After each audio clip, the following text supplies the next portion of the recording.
Hey everybody, it's Nicole Johnson with CoVision Real Estate Group, and today is part 13 in the mortgage note buying process, and that's all about what are the risk factors. So today's actual risk factors, I'm going to break it down into 3 separate videos to discuss the 3 separate risks, break them down and help you see that it's actually probably not as scary as what you're thinking of. So the biggest question is, what happens if the borrower stops paying?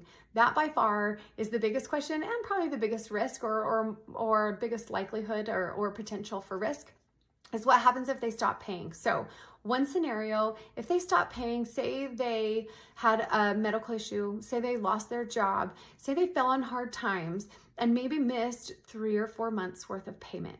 What do? Do you immediately start the foreclosure process, or do you try and work with that borrower through the loan servicing company? So you're not actually doing the work, you're just making the decisions. You have the servicing company find out if, okay, have they regained the ability to make the payments on their loan? If they have gained the ability to make those payments, some options are to do a loan modification. You might take, okay, they missed 4 months worth of payments and they don't have the ability to come up with that cash. Okay, let's extend the life of their loan by another 4 months on the back end, so they do make up that money and they do get, you do get your money back and you do get paid out. It just is now 4 months longer, but now they're back to making consistent payments and we're back on track. So there's several different types of loan modifications that you can do, but you can modify that loan.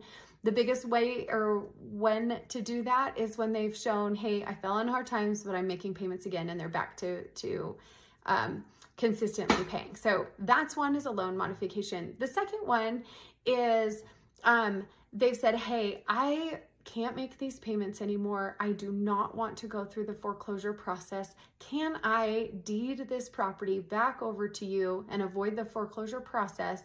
And it's called a deed in lieu of foreclosure. So they just deed the property back to you.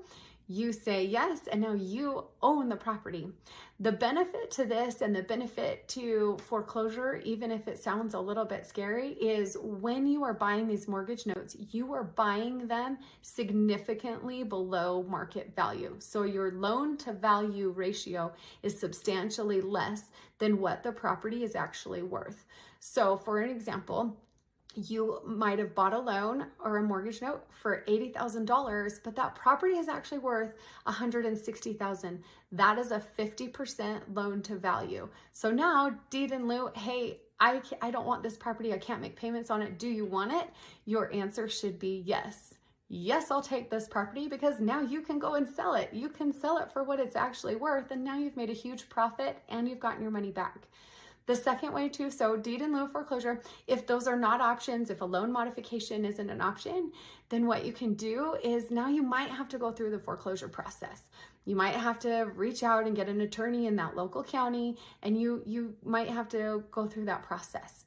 So what you do and why it's not as scary as you think is, one, remember your loan to value to what you've paid for that asset is significantly below what it's worth. So if you do end up with the property, you can turn around and sell it, and now you're making a big profit.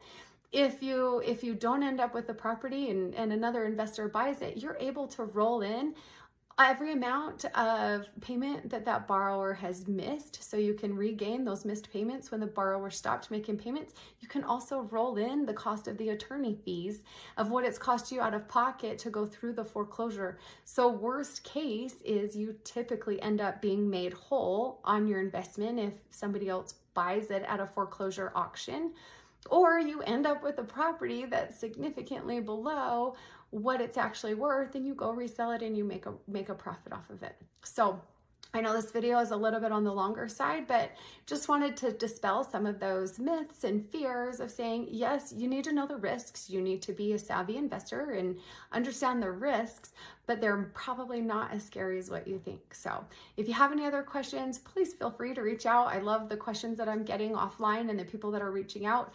Happy to chat and meet with you. I'm also happy to send out a guide or meet up for coffee sometime. So thanks so much. Have a great day.